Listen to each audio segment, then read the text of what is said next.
锦衣华服人难测，暗尽长袖不容生。真心若有千重意，一步惊魂也变春。大家好，我是阿峰，欢迎光临今天的跨界茶话间。你有没有遇过这种人？讲话酸言酸语，做事阴招连连，偏偏还身居高位，掌握生杀大权。偏偏这样的人，不只出现在现实生活当中，也出现在你熟悉的八点档剧情里面。今天这一集，我要跟大家聊聊。是一起发生在好运来剧情里面，一场原本该是光鲜亮丽、众星云集的服装展，竟然变成了某人精心设局的恐怖攻击现场。最让人毛骨悚然的是，这一切背后竟是某位极品草包的精密布局。这个人你绝对想不到。故事要从一场权力斗争说起。黄瑞达和蔡佩如这对搭档在服装界的崛起之路原本令人期待，没想到却惹来了一位心怀不轨的老同事陈小刚。他表面上看起来是个企业高层，说话头头是道，但是内心其实早已经醋意横生。尤其看到佩如跟瑞达在公司内部崭露头角，他那心里面的火就像是随时会引爆的炸弹。据说他最近甚至公开在办公室里面开骂，什么服装公司不能再亏损了，无所不用其极也要赢回来，这种话他讲的口沫横飞。重点来了，他找来了谁帮他执行这些极端操作？线索就藏在萧家这对兄弟里面。你知道萧逸凯这个人平时笑嘻嘻的，看起来温文儒雅，实则手段老练，刀子藏在笑里。他接到陈小刚的命令之后，第一件事不是正面迎战，而是找来了自己的亲弟弟萧志伟。志伟虽然在公司内部职位不高，但因为是亲兄弟，所以呢，成了易凯手上的一张秘密王牌。据内部消息透露，易凯给弟弟的指令竟然是对付蔡佩如。他到底是什么意思？为什么要对一位正准备参加服装展的设计师动手脚呢？难道这一次服装展不只是时尚舞台，还藏着危机四伏吗？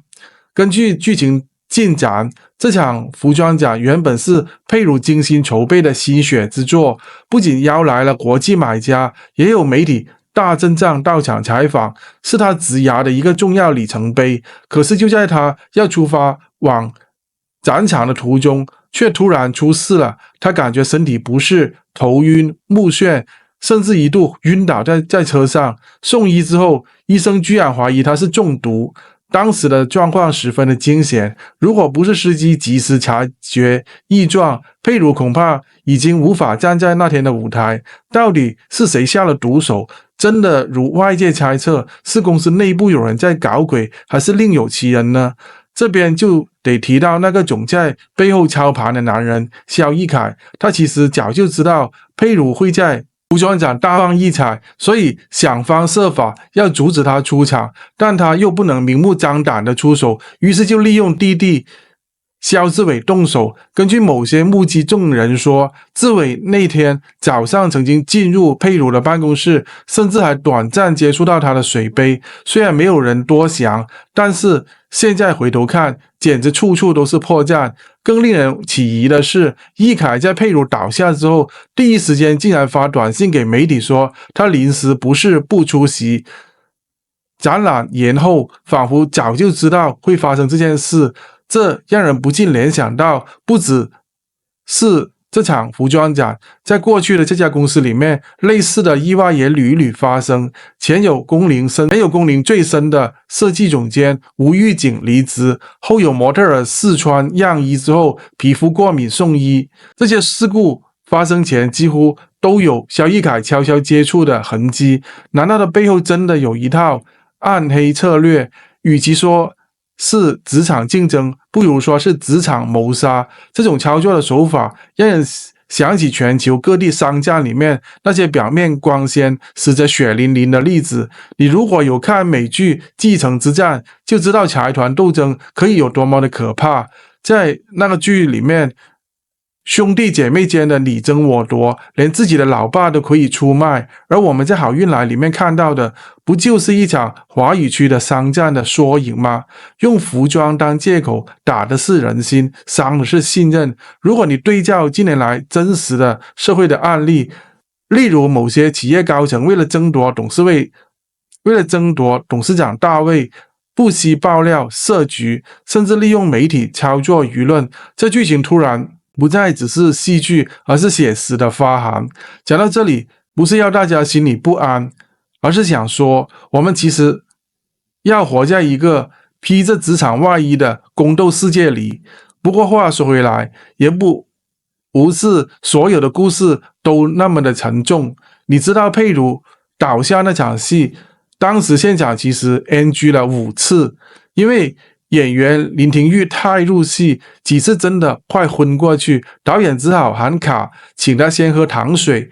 还有一段是傅子淳饰演的黄瑞达，本来要赶去医院关心佩如，结果忘词卡在电梯里面，整整拍了3个小时。你说拍8点档容易吗？根本是场体力活啦。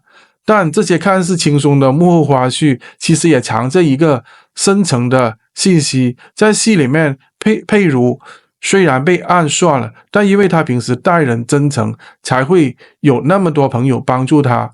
而在戏外，林廷玉因为敬业和努力，也赢得了剧组上下的支持和尊重。